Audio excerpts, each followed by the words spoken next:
اور دوسرا وظیفہ جو اس دن بتلایا تھا وہ یہ تھا سبحان اللہ والحمدللہ ولا الہ الا اللہ واللہ اکبر ولا حول ولا قوت الا باللہ۔ میرے بھائیو، مختصر کر کے میں آپ کے سامنے رکھتا ہوں، رسول اللہ صلی اللہ علیہ وسلم نے فرمایا ہے کہ یہ جو تسبیح ہے نا، یہ اللہ کو بڑی پسند ہے۔ اللہ کی جو تسبیح ہے نا، اللہ کو پسندیدہ اعمال میں سے ہے۔ رسول اللہ صلی اللہ علیہ وسلم نے فرمایا اللہ کو اتنی پسند ہے کہ ایک بندہ ایک سونے کا پہاڑ خرچ کر رہا ہے، سونے کا پہاڑ، اور دوسرا بندہ سارا دن کیا کہہ رہا ہے؟ سبحان اللہ و بحمدہ، سبحان اللہ و بحمدہ، یا اللہ کی تسبیح بیان کر رہا ہے یا اللہ کی حمد بیان کر رہا ہے۔ تو نبی کریم صلی اللہ علیہ وسلم نے کہا یہ تسبیح بیان کرنے والا آگے نکل گیا، سونے کے پہاڑ کو خرچ کرنے والے سے بھی آگے نکل گیا۔ سبحان اللہ کہنے، وجہ بھی کیا، وجہ بھی سن لیجئے۔ وجہ یہ ہے کہ قرآن پاک میں بھی وجہ بیان ہوئی ہے کہ اللہ تعالیٰ نے، یہ انسان ہی کم بخت ہے، انسان ہی کم ظرف ہے، ورنہ زمین و آسمان کے مابین جتنی مخلوقات ہیں اللہ کی تسبیح بیان کرتی ہیں۔ اللہ نے قرآن پاک میں کہا ہے لیکن تمہیں ان کی تسبیح کا پتہ نہیں وہ کیا ہے۔ اور اگر انسان غور و فکر کرنے والا ہو نا، انسان کو وہ مخلوقات کی اطاعت اور تسبیح بھی مل جائے گی، مل سکتی ہے۔ ایک اندازہ تو لگایا جا سکتا ہے۔ کبھی آپ نے دیکھا یہ پلانیٹری سسٹم، یہ کاسمولوجی کے اندر سٹارز، زمین، جتنے بھی سیارے ستارے ہیں، یہ اللہ کے حکم کے ایسے تابع ہیں۔ اللہ تعالیٰ نے ان کو جو رستہ دکھایا ہے یہ اس سے 1 سینٹی میٹر بھی ادھر سے ادھر نہیں ہوتے، اور اگر ہو جائیں تو سارا نظام تلپٹ ہو جائے، سارا نظام چوپٹ ہو جائے۔ اللہ کی ایسی اطاعت کرتے ہیں کہ جو صراط، جو فلک، جو مدار، جو گردش اللہ نے جس مخلوق کے لیے مقرر کی ہے، 1 سینٹی میٹر بھی وہاں سے آگے پیچھے نہیں ہوتی۔ وہ مخلوق اللہ کی تسبیح، اللہ کے ڈر سے ایسے چل رہی ہوتی ہے جیسے اللہ نے حکم دیا ہے۔ اور انسان سبحان اللہ، صراط مستقیم بھی بتا دی، قرآن بھی بتا دیا، رستہ بھی بتا دیا، پھر بھی اپنی مرضی سے کبھی ادھر کو نکل جائے گا، کبھی ادھر کو نکل جائے گا۔ وہ مخلوقات اللہ کی ایسی اطاعت کر رہی ہیں، ایسی تسبیح بیان کر رہی ہیں کہ 1 سینٹی میٹر بھی آگے پیچھے نہیں ہوتی۔ اور اسی لیے وہ جو حدیث پہلے آپ کے سامنے رکھی ہے نا، اس کے اندر یہ الفاظ موجود ہیں، دنیا بھر کی مخلوقات کو اگر رزق دیا جاتا ہے تو سبحان اللہ و بحمدہ کی وجہ سے دیا جاتا ہے۔ وہ اس کی تسبیح بیان کر رہی ہوتی ہیں، اور اللہ تعالیٰ اس لیے ان کو رزق دیتا ہے۔ میرے بھائیو، یہ جو کلمے ہیں، بخاری شریف میں آپ نے اس کے بارے میں حدیث پڑھی ہے، کلمتانی خفیفتانی علی اللسان ثقیلتانی فی المیزان حبیبتانی الی الرحمن۔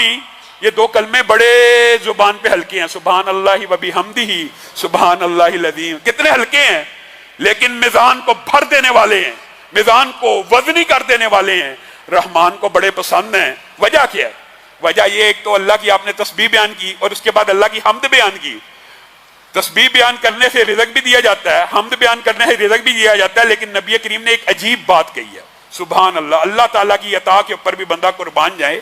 نبی کریم صلی اللہ علیہ وسلم نے فرمایا جب کوئی بندہ کہتا ہے نا الحمدللہ، جب صرف یہ کہتا ہے الحمدللہ، تو اللہ تعالیٰ نے جو نعمت دی ہوتی ہے، بتائیے نعمتیں کتنی ہیں؟ آنکھ نعمت ہے، دل نعمت ہے، لاکھ روپیہ بھی نعمت ہے، کروڑ بھی ہے۔ دنیا میں آج ایسے لوگ موجود ہیں نا جن کو اللہ نے 1 ارب دیا ہوا ہے، 1 خرب والے بھی دنیا میں موجود ہیں نا۔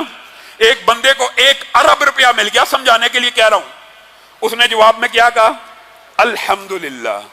اللہ تعالیٰ نے یہ جملہ اتنا پسند کیا، اللہ نے کہا یہ جو الحمدللہ ہے یہ میرے عطا کردہ 1 ارب سے بہتر ہے۔ یہ صحیح حدیث کے الفاظ ہیں کہ جب کوئی بندہ اللہ کی کسی نعمت پہ الحمدللہ کہہ دیتا ہے تو اللہ ایسے بڑھ کے قبول کرتا ہے اور کہہ دیتا ہے، نوید سنا دی جاتی ہے جو نعمت عطا کی نا وہ اس سے ہلکی ہے۔ اللہ اکبر۔ حالانکہ دیکھیے آنکھ کی نعمت انسان کو کتنی بڑی لگتی ہے، انسان سوچے اللہ آنکھ کا شکریہ ادا کرتا ہوں الحمدللہ۔ اب یہ الحمدللہ آنکھ کی عطا کردہ نعمت سے باری ہو گیا۔ اللہ کی مرضی ہے، اللہ کی عطا ہے، یہ اللہ کی دین ہے۔ آپ اور میں اللہ کا شکریہ ادا نہیں کرنا چاہتے؟ وہ رب اتنا رحمان ہے، وہ بندوں کو چاہتا ہے بندے جہنم میں چلے جائیں، عذاب بھگتیں۔ جب ماں نہیں چاہتی کہ میرا بیٹا آگ میں جل جائے، رب کیسے چاہے گا؟ رب نے یہ بہانے بنائے ہوئے ہیں۔ رمضان کا موسم اسی کام کے لیے آیا ہے کہ کم از کم اس میں ثواب کے وہ طریقے اختیار کر لیے جائیں۔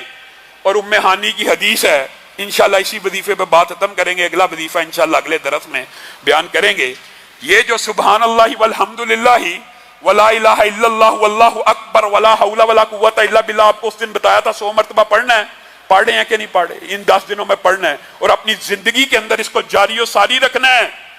اس کا اکیلے کا اجر و ثواب ام ہانی کی اور دوسری حدیث کو اکٹھا بیان کرتا ہوں، وقت تیزی سے گزر رہا ہے، وہ یہ ہے کہ جو 100 مرتبہ ان کلمات کو ادا کرتا ہے، نمبر 1 اس نے 100 قلادہ پہنے ہوئے اونٹوں کو زندہ کو اللہ کی بارگاہ میں دے دیا، نمبر 1 بات۔ نمبر دوسری بات، جو 100 مرتبہ پڑھتا ہے اس نے 100 زین پوش گھوڑوں کو اللہ کے راستے میں جہاد پہ دے دیا، اور جو 100 مرتبہ ان کو پڑھتا ہے اس نے بیت اللہ میں 100 اونٹ ذبح کر کے اللہ کی بارگاہ میں تقسیم کر دیے۔ اور تیسرے الفاظ ام ہانی کی حدیث میں ایسے ہیں کہ یہ تو ایسا عمل ہے کہ زمین و آسمان کا خلا 100 مرتبہ پڑھنے سے بھر جاتا ہے۔ اور اس وظیفے کے اندر ایک چیز آپ کو بتائی تھی، سبحان اللہ والحمدللہ ولا الہ الا اللہ واللہ اکبر ولا حول ولا قوت الا باللہ۔ اور نبی کریم جب معراج کی رات گئے ہیں نا آسمان پہ، تو ابراہیم نے 2 باتیں بتائی ہیں، ایک یہ کہا تسبیح اور تحمید سے جنت میں پودے لگتے ہیں، اور دوسری بات کیا کہی تھی؟ لا حول ولا قوت الا باللہ، جنت میں کھجور کا ایک پودا ہے، اپنے امتیوں کو بتا دینا جنت بہت خوبصورت ہے، لیکن اس کی کاشت کس نے کرنی ہے؟ میں نے اور آپ نے۔ اس کی کاشت بھی میں نے اور آپ نے کرنی ہے، اس میں محلات میں نے اور آپ نے تعمیر کرنے ہیں، ہمارے اعمال سے محل قائم ہوتے ہیں، ہماری تسبیحات پڑھنے سے وہاں پہ پودے لگتے ہیں۔ تو لا حول ولا قوت الا باللہ، ایک تو ہمارے باپ ابراہیم نے ہم تک یہ پیغام پہنچایا، لا حول ولا قوت الا باللہ، ایک مرتبہ بھی بندہ پڑھے گا تو جنت میں ایک پودا لگ جائے گا۔ اور اس کا ایک فائدہ میں آپ کو بتاتا ہوں، رسول اللہ صلی اللہ علیہ وسلم نے جنت کے دروازوں کے مختلف ناموں کا ذکر آیا ہے، آپ کو پتا ہے جنت کا ایک دروازہ ہے جس کا نام لا حول ولا قوت الا باللہ ہے۔ کس کو ملے گا؟ جو پڑھے گا تو ملے گا نا، خوش نصیب ہے۔ کم از کم 100 مرتبہ اگر آپ یہ وظیفہ پڑھیں گے تو لا حول ولا قوت الا باللہ 100 مرتبہ پڑھنے سے جنت میں پودا بھی لگ گیا اور جنت کے اس دروازے سے داخل ہونے کے امکان بھی بڑھ گئے۔ اور نبی کریم صلی اللہ علیہ وسلم نے فرمایا لا حول ولا قوت الا باللہ صرف جنت کا دروازہ نہیں ہے، جنت کا ایک خزانہ بھی ہے۔ لا حول ولا قوت الا باللہ پڑھو گے وہ خزانہ بھی مل جائے گا، یہاں سے تیاری کرو گے۔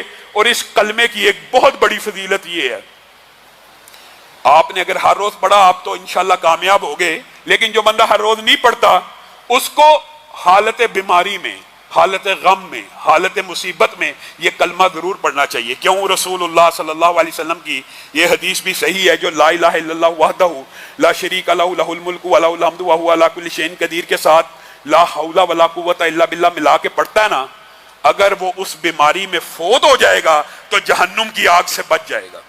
اور لا حول ولا قوت الا باللہ 100 سے زائد بیماریوں کا علاج ہے، جس میں سے سب سے چھوٹی بیماری دل کی ہے۔ آپ بتائیے، دل کی بیماری کو ہم سب سے بڑا سمجھتے ہیں، آپ لا حول ولا قوت الا باللہ کثرت سے پڑھا کیجئے۔ بلکہ یہ 2 وظیفے، ان کے آج چند فضائل آپ کے سامنے رکھے ہیں، یہ آپ نے اپنی زندگی میں ہر روز 100 مرتبہ، ایک تو یہ تھا کہ آخری 10 دن پڑھنے ہیں اور ان 10 دنوں کے بعد اپنی زندگی کا حصہ بنا لینے ہیں۔ سبحان ربک رب العزت عما یصفون وسلام علی المرسلین والحمد للہ رب العالمین۔